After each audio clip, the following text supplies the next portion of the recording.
పరీక్షలు పెట్టారు, వాట్సాప్ మానేయండి. అప్పుడు అది ఏమవుతాడు, చర్చికి వస్తాడు. అమ్మ ఆదివారం కదా, అన్న అలసైపోయి ఆదివారం చేప తెచ్చిన పిల్లలు కొన్ని పెట్టి అని ఆడు వస్తలేదు చర్చికి. నువ్వు రాపోయినట్టు వస్తాను, వస్తాడా? రాడు. ఎందుకు అంటే మా అమ్మ ఎలగ పెడుతుంది, నేను వెళ్ళినా పెడుతుంది, వెళ్ళకపోయినా వెళ్ళమా. ఆదివారం ఒక్కరోజు నిద్రపాటు చేసుకోవడం ఏంటంటారు కొంతమంది. వారానికి ఎన్ని రోజులమ్మా? 7 రోజులు కదా. నెలకి ఎన్ని రోజులు? 30 రోజులు. సంవత్సరానికి 365 రోజులు. నువ్వు దేవుడికి ఇచ్చే రోజులన్నీ 52 రోజులు. సిగ్గులేదు నీ ముఖానికి? పక్కలు చెప్పండి, మాట సిగ్గులేదు నీ ముఖానికి? కొట్టిన పనులు చెప్పండి. ఆయన బాగా చెప్పాడు పక్కలు. చూసారా, 52 రోజులు అని ఇచ్చేది.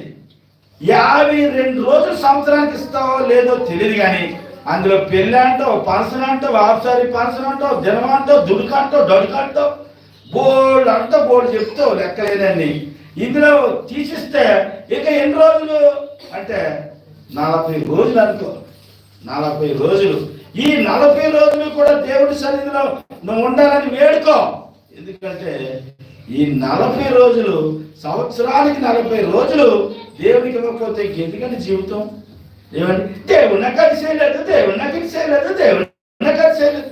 ఏం చేస్తా? నువ్వు చేసేది బాగుందా? ముసివేసి దప్పుడు కప్పుని పడుకోవడమే. వస్తాడు దేవుడిని దగ్గరికి.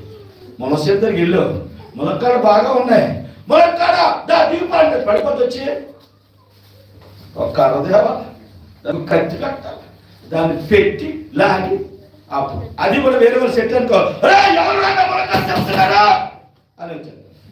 అదే నీ సెట్ అయితే పర్వాలేదు, అదనమాట. నీ సెట్ అయినా నువ్వే చెప్పుకోవాలి, ఎవరికైనా ఇవ్వాలన్నా నువ్వే చెప్పుకోవాలి. దేవునికి స్తోత్రం చెప్పండి. కనుక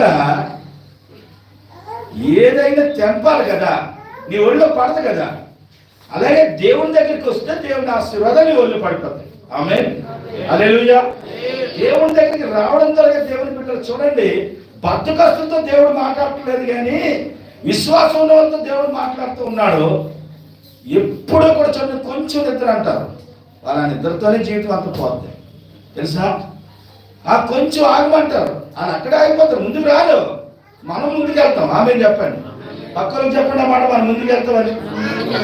తెల్లవారే కలిసి ఎక్కడికి రావాలంటే దేవుని సన్నిధికి రావాలి. దేవుని స్తోత్రం, హల్లెలూయా.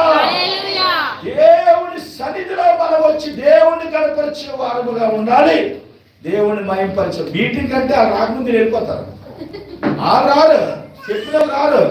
ఈయన ముందు వెళ్ళిపోయి కుర్చీలన్నీ వెళ్ళిపోయి ఊరో పెళ్ళంట మోత వెళ్ళట. మరేమి నేను దీవించే దేవుడు, నీ గిన్నె నిన్ను అన్నం పెట్టే దేవుడు, నీ కోరెక్క దేవుడు ఎవరా?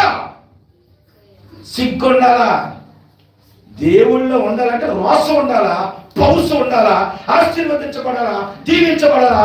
లేకపోతే ఊర్లో ఉన్న వాళ్ళని దేశిస్తూనే ఉంటారు, నీచంగా మాట్లాడుతూనే ఉంటారు, నీ బతికిద్దరు అంటూ ఉంటారు. వాళ్ళందరి చేత వెనకాల పడతావు. సంవత్సరానికి 52 రోజులు దేవుడికి ఇచ్చే. ఆమేన్ చెప్పండి, హల్లెలూయా. సంవత్సరానికి 52 వారాలు, 52 రోజులు ఆయనకి ఇచ్చేస్తే దేవుని బిడ్డరా, తక్కువ రోజులన్నీ కూడా నువ్వు హ్యాపీగా బతికేస్తావు. ఆమేన్. తక్కువ రోజులన్నీ నీవే. కానీ ఆదివారం 2 గంటలు ఏమండి, తక్కువ రోజులన్నీ నీవే కదా. 2 గంటలు దేవుడికి ఇవ్వలేవు, కానీ నాకు ఎప్పుడు రావలేదు. మూతి మీద పొడిచాను, మూతి మీద గుద్దితే అప్పుడు వెళ్ళిపోయి అవుతుంది. దేవుడి దగ్గరికి వస్తే అప్పుడు దేవుడు అనుకుంటాడు, పోలే ఏదో దేవుడి దగ్గరికి వచ్చాడు కదా, ఏదో చేయాలని ఆశపడతాడా లేదా. దేవుడి దగ్గర రాకుండా వెళ్ళిపోయి అవ్వలేదంటే అప్పుడు వేసి అంటాడు, నీకెందుకు అవుతావు వెళ్ళిపోయి, యజమాని నేనా నువ్వా, జీతం నేనా నువ్వా, జీతం నువ్వు నాకు ఇస్తున్నావా నేను నీకు ఇస్తున్నానా, నీ జీతం నా దగ్గర ఉంది రాబాయి. ఇప్పుడు ఆయన సాక్ష్యం చెప్పాడు జీతం అని, అవునా? మరి జీతం ఎవరి దగ్గర ఉంది? దేవుడి దగ్గర ఉంది. ఇచ్చే యజమాని కూడా యేసయ్య ప్రేరేపించాలి, లేకపోతే జీతము రాదు. హల్లెలూయా. కనుక జీతం ఇచ్చేవాడు ఆయన, నీకు ప్రతిఫలం ఇచ్చేవాడు ఆయన, నిన్ను నిలబెట్టేవాడు ఆయన. నీ కుటుంబాన్ని నువ్వు కట్టుకోవాలి తప్పించి, కానీ దేవుని ప్రియమైన బిడ్డ నీకు నువ్వు కట్టుకోవడానికి ప్రయత్నం